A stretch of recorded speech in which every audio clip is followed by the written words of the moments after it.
Hello, नमस्कार सभी साथियों को राम राम। ये विद्युत विभाग जूनियर असिस्टेंट, ग्राम सेवक, हाईकोर्ट ग्रुप डी और एलडीसी, पुलिस कांस्टेबल आदि सभी एग्ज़ाम्स के लिए रामबाण साबित हो सकने वाली राजस्थान जीके की सीरीज का सेकंड पार्ट है, जिसमें हम प्रीवियस एग्ज़ाम्स में आए हुए क्वेश्चंस को सोल्व कर रहे हैं। अतः इस वीडियो को आपको लास्ट तक देखना है और अपना स्कोर कमेंट बॉक्स में ज़रूर बताना है कि आपके कितने क्वेश्चंस राइट हुए हैं। और आपने अभी तक इसका फर्स्ट पार्ट नहीं देखा है तो आई बटन पर क्लिक करके देख सकते हैं। तो चलिए स्टार्ट करते हैं आज का फर्स्ट क्वेश्चन। आज का फर्स्ट क्वेश्चन है, राजस्थान में राइका जाति किस पशु से संबंधित है? तो राइका जाति संबंधित है ऊंट से। अब आपको ऐसे भी पूछ सकते हैं कि जो राइका जाति है इनके आराध्य देव कौन है? तो इनके आराध्य देव की बात करें, इनके आराध्य देव हैं बाबूजी। ये भी अपने को याद रखना है। नेक्स्ट क्वेश्चन पूछा जा सकता है, वो ऊंट से रिलेटेड पूछा जा सकता है कि राष्ट्रीय ऊंट अनुसंधान केंद्र कहाँ पे स्थित है? तो ये जो राष्ट्रीय ऊंट अनुसंधान केंद्र है वो कहाँ पे स्थित है? ये स्थित है जोहड़बीड़, बीकानेर में। और इसकी स्थापना भी पूछी जा सकती है कि इसकी स्थापना कब हुई थी? तो इसकी स्थापना हुई थी 5 जुलाई 1984 को। ये फैक्ट अपने को याद रखने हैं। और इसी के साथ में एक फैक्ट और देखें कि जो राइका जाति है वो कहाँ पे निवास करती है या कहाँ पे पाई जाती है? तो ये ज़्यादा पाई जाती है जयपुर और जोधपुर संभाग में।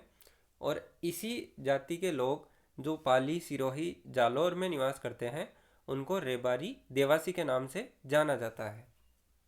तो इस क्वेश्चन का आंसर हो गया फर्स्ट ऑप्शन ऊंट। नेक्स्ट क्वेश्चन देखते हैं, सवाई भोज का मेला भीलवाड़ा आसिन में प्रतिवर्ष किस समय लगता है? ऑप्शन दे रखे हैं, भाद्रपद शुक्ल अष्टमी, भाद्रपद शुक्ल सप्तमी, भाद्रपद कृष्ण अष्टमी या फिर भाद्रपद शुक्ल चतुर्थी। तो इसका जो सही उत्तर हो जाएगा वो हो जाएगा सेकेंड ऑप्शन, भाद्रपद शुक्ल सप्तमी। इसी को भीलवाड़ा आसिन में सवाई भोज का मेला बढ़ता है।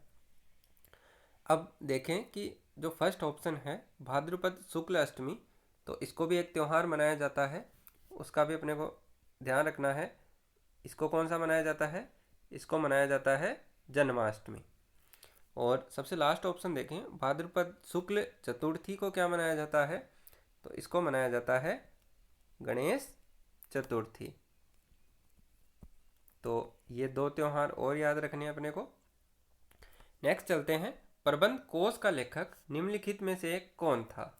ऑप्शन है राजशेखर, सेकंड है सोमेश्वर, थर्ड है मरुतुंग और सबसे लास्ट ऑप्शन है ऊपरदान। तो प्रबंध कोश के लेखक की बात करें तो इसके लेखक थे राजशेखर। नेक्स्ट क्वेश्चन देखते हैं, चंबल नदी पर इसके नदी प्रवाह में बने बांध ओब्लिक बैराज का सही क्रम कौन सा है? यानी जो चंबल नदी पर बांध बने हुए हैं उनका सही क्रम कौन सा हो जाएगा?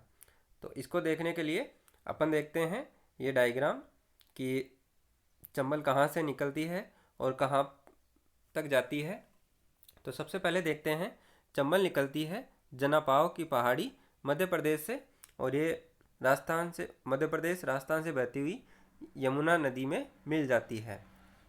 तो इस पर 4 बांध बने हुए हैं। तो सबसे पहला बांध है गांधी सागर बांध, जो कहाँ बना हुआ है? एमपी में ही बना हुआ है। फिर आता है राणा प्रताप सागर बांध, जो बना हुआ है चित्तौड़ में। उसके बाद में आता है जवाड़ सागर बांध, जो बना हुआ है कोटा में। और सबसे लास्ट जो बांध है वो बना हुआ है कोटा बैराज, जो भी कोटा में। तो सबसे पहले कौन सा आ रहा है? सबसे पहले आ रहा है गांधी सागर। तो यहाँ पे दो ऑप्शन में गांधी सागर है, तो बी और डी तो आंसर वैसे ही गलत हो गए हैं। उसके बाद में देखते हैं राणा प्रताप सागर बांध। तो राणा प्रताप सागर ओनली फर्स्ट में है, यानी अपना ये ऑप्शन सही हो जाएगा। यानी गांधी सागर, उसके बाद में राणा प्रताप सागर, फिर आता है जवाड़ सागर और फिर आता है कोटा बैराज।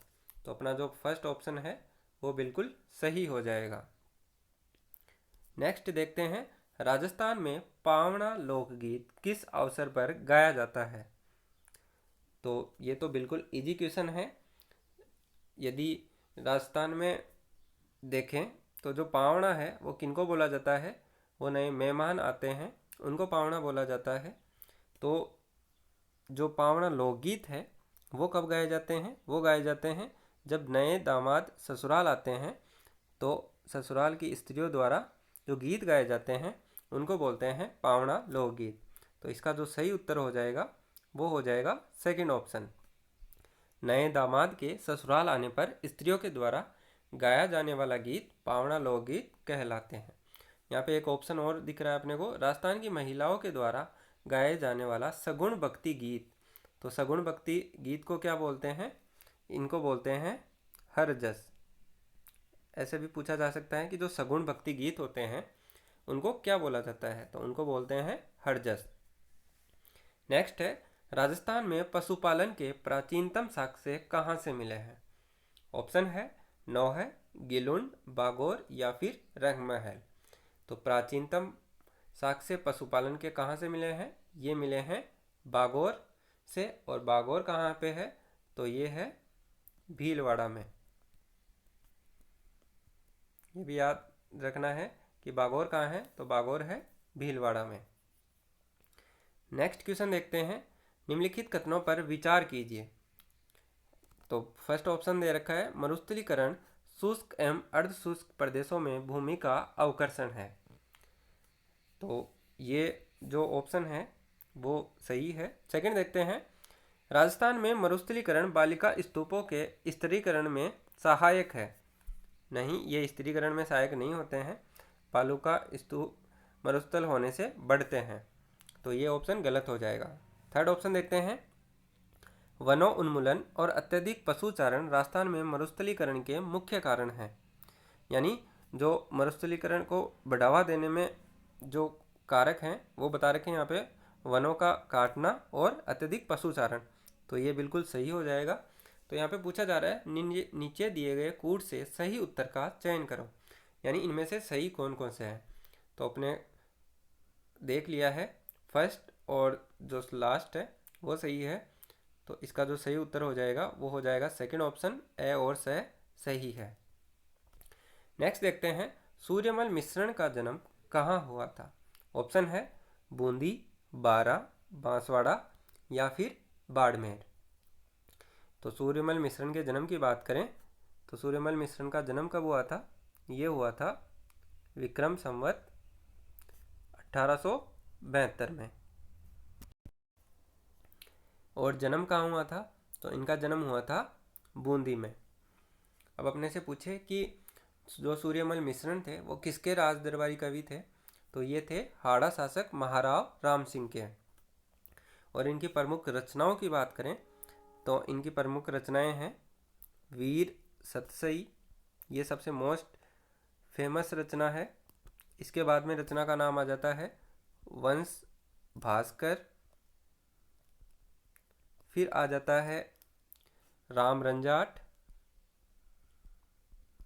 उसके बाद में याद रखना है अपने को धातु रूपावली, बलवंत विलास, छंदोन मयूख और सतीरासो।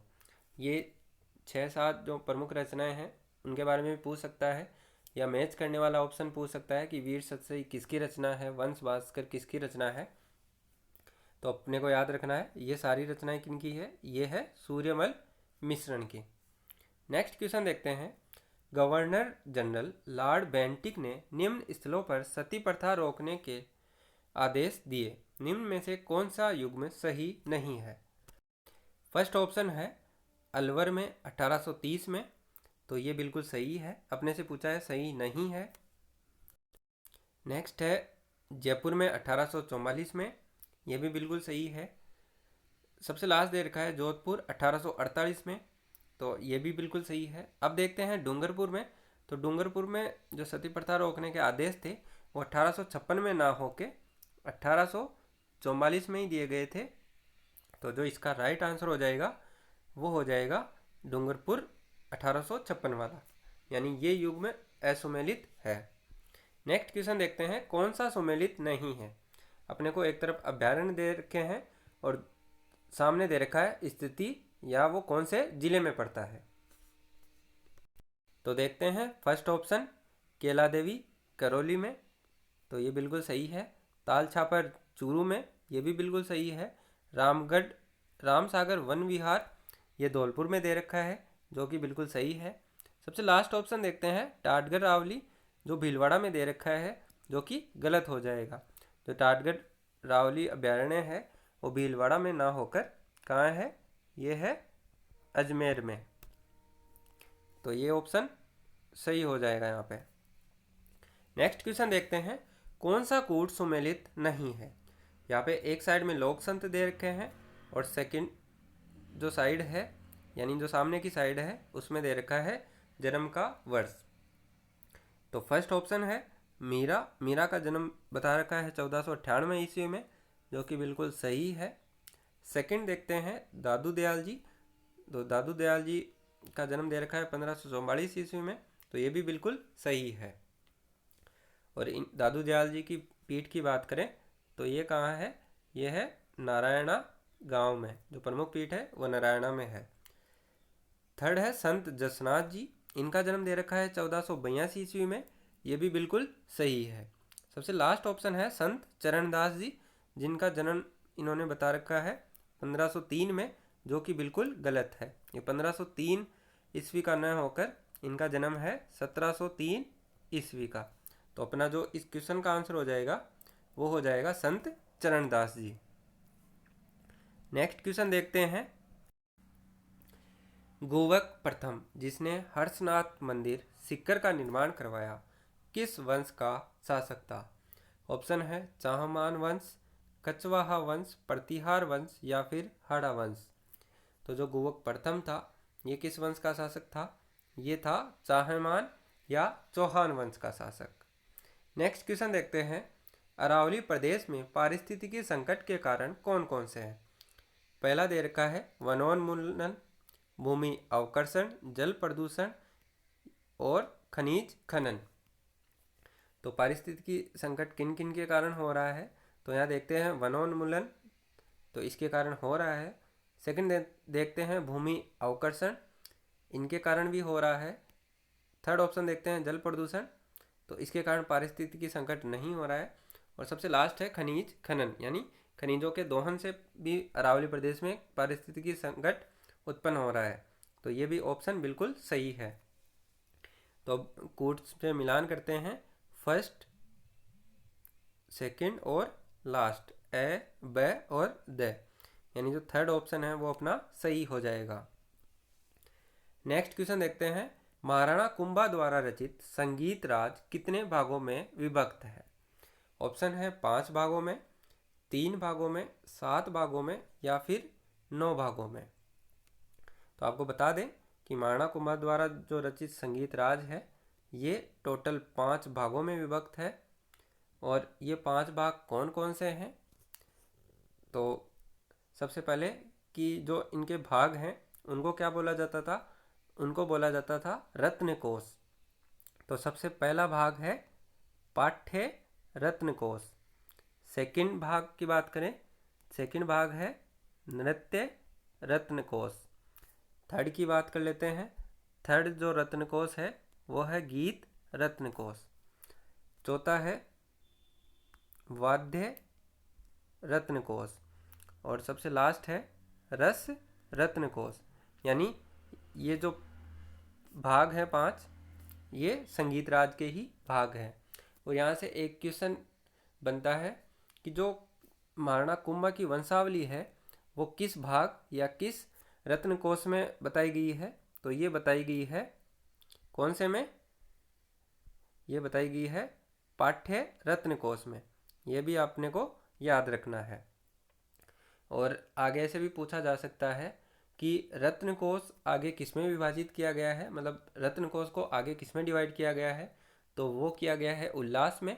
और उल्लास को किसमें विभाजित किया गया है, तो उनको किया गया है परिरक्षणों में। और अपने से डायरेक्ट पूछे कि संगीत राज में कुल कितने परिरक्षण हैं, तो कुल कितने हैं, वो हैं कुल 80 परिरक्षण। चलिए नेक्स्ट क्वेश्चन की ओर बढ़ते हैं। नेक्स्ट क्वेश्चन है, राजस्थान के कृषि जलवायु प्रदेश सेकंड बी लूनी बेसिन का संक्रांति मैदान में से कौन से जिलों का समूह सम्मिलित है। इन जो लूनी बेसिन का संक्रांति मैदान है, इसमें कौन कौन से जिले शामिल हैं। ऑप्शन है जालोर, पाली, सिरोही, नागौर, सीकर, झुंझुनू, पाली, जोधपुर, बाड़मेर या फिर जालोर, बाड़मेर, जोधपुर। तो इसमें लूनी बेसिन के संक्रांति मैदान में आएंगे जालोर, पाली और सिरोही। नेक्स्ट क्वेश्चन देखते हैं, चंपकली आभूषण पहना जाता है।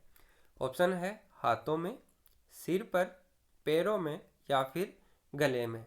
तो चंपकली जो आभूषण है ये पहना जाता है गले में। इसी के साथ और भी देख लेते हैं कि गले में कौन कौन से आभूषण पहने जाते हैं। तो इनमें आते हैं तुलसी, कंठाहार, फिर आता है हंसली। हंसली सबसे ज़्यादा पूछा जाता है कि हंसली आभूषण कहाँ पे पहना जाता है, तो अपने को जवाब देना है गले में। फिर आता है पोत, पोत भी गले में ही पहना जाता है। फिर आता है टेवटा और हार, चंद्रहार आदि जो आभूषण हैं ये सारे गले में पहने जाते हैं। नेक्स्ट क्वेश्चन देखते हैं, निम्नलिखित में से कौन सी रचना जिनराज सूरी की नहीं है।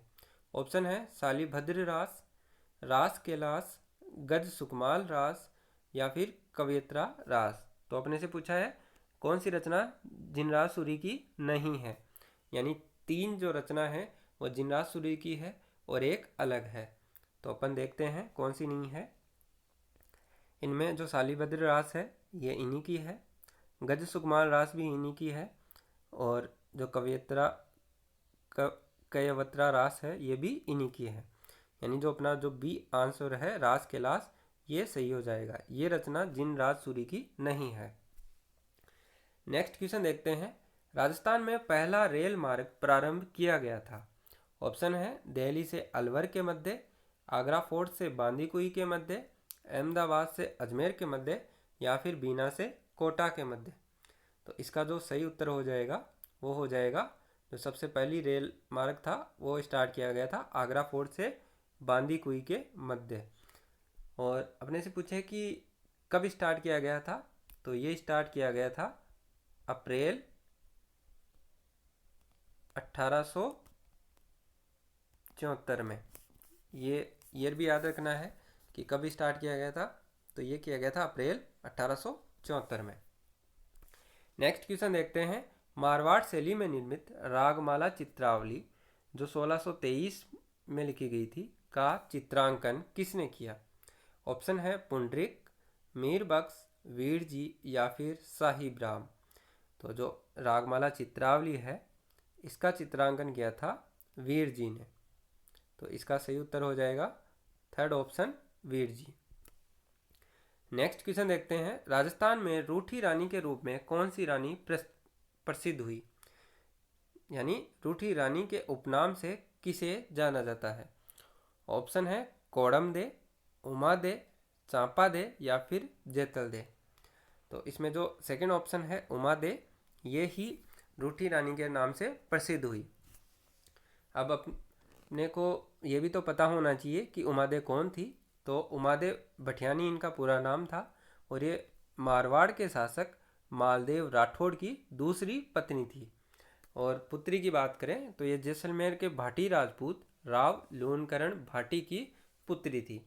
यह भी अपने को याद रखना है।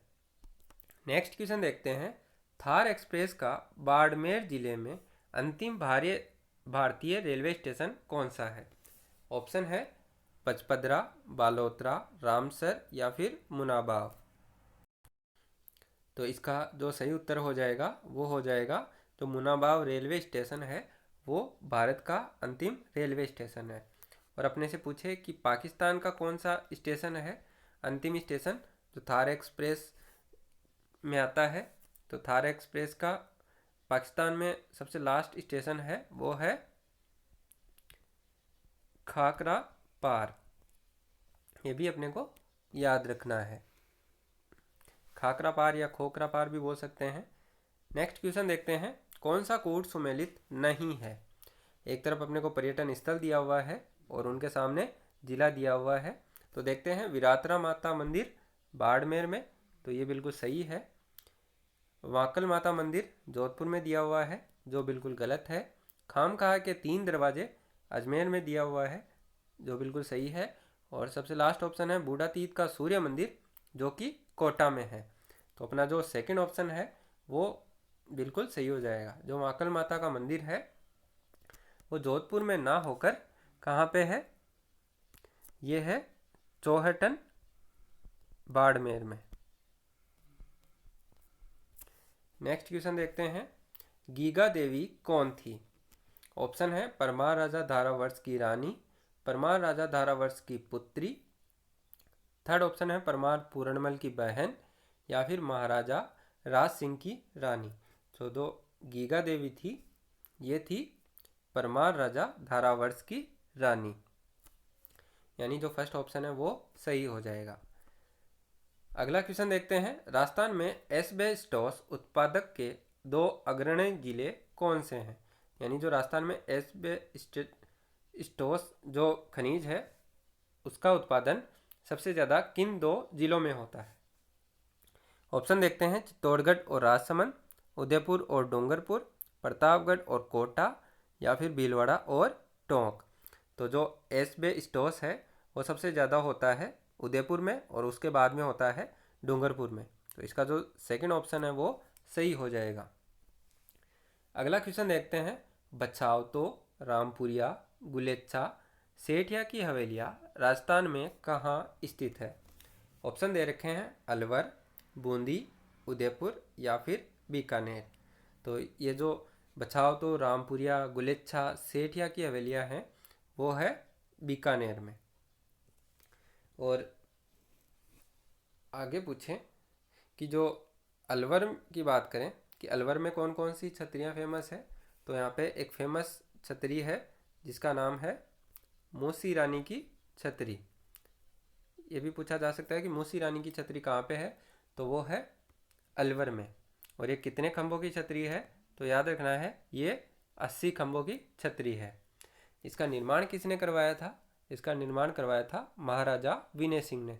और ये कितने मंजिला है, तो ये 2 मंजिला छतरी है। नेक्स्ट देखते हैं बूंदी में, बूंदी में कौन कौन सी छतरी है। तो बूंदी में देवपुरा में एक छतरी है जिनको 84 खंभों की छतरी बोला जाता है। ये भी बिल्कुल फेमस है, ये भी अपने को पूछा जा सकता है कि 84 खंभों की छतरी कहाँ है, तो ये है देवपुरा बूंदी में। इनका निर्माण की बात करें तो निर्माण करवाया था राजा अनिरुद्ध सिंह ने। और किसकी स्मृति में करवाया था, तो ये करवाया था देवाधाबाई की स्मृति में। नेक्स्ट यहाँ पे दे रखा है उदयपुर। तो उदयपुर में किसकी छतरी है, उदयपुर में छतरी है राणा प्रताप की छतरी। और राणा प्रताप की जो छतरी है वो उदयपुर में कहाँ है, ये है बाड़ोली गांव उदयपुर में। और ये कितने खंभों की छतरी है, तो ये छतरी है 8 खंभों की। नेक्स्ट क्वेश्चन देखते हैं, आहट सभ्यता का उत्खनन कार्य सर्वप्रथम किसके नेतृत्व में हुआ था। ऑप्शन है दयाराम साहनी, अमलानंद घोष, अक्षय कीर्ति व्यास, या फिर रतन चंद्र अग्रवाल। तो इसका जो सही उत्तर हो जाएगा वो हो जाएगा थर्ड ऑप्शन अक्षय कीर्ति व्यास। इन्होंने आहट सभ्यता का उत्खनन कब करवाया था, तो ये करवाया था 1953 में, सबसे पहले इन्होंने करवाया था। और उनके बाद में बात करें तो उनके बाद में जो उत्खनन कार्य करवाया था वो करवाया था रतन चंद्र अग्रवाल ने, और ये करवाया था 1954 ईस्वी में। और सबसे मेन फैक्ट देख लेते हैं आहट सभ्यता के बारे में। तो आहट सभ्यता कहाँ पे स्थित है, तो आहट सभ्यता है उदयपुर जिले में। और ये कौन सी नदी पे विकसित हुई थी, तो ये विकसित हुई थी आहट या बेडज नदी के किनारे विकसित हुई थी। और यहाँ पे जो अवशेष मिले हैं उनमें सबसे ज़्यादा क्या मिले हैं, यहाँ पे तांबे के औजार के निर्माण के जो यंत्र थे उनके अवशेष मिले हैं और तांबा गलाने की भट्ठी मिली है।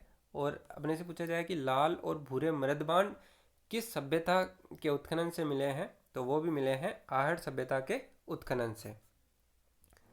तो अगला क्वेश्चन देखते हैं, कौन सा सुमेलित नहीं है। एक तरफ खनिज दे रखा है और सामने दे रखा है उनके खनन का क्षेत्र, यानी ये कहाँ पे पाए जाते हैं। तो फर्स्ट है लोअयस्क, जो दे रखा है नाथरा की पाल, जो कि बिल्कुल सही है। नाथरा की पाल कहाँ पे है? नाथरा की पाल है उदयपुर में। नेक्स्ट दे रखा है तांबा, जो बता रखा है इन्होंने पूर्व बनेड़ा दरीबा में, तो ये भी बिल्कुल सही है। पूर्व बनेड़ा जो दरीबा खाने हैं वो कहाँ पे है? ये है भीलवाड़ा में।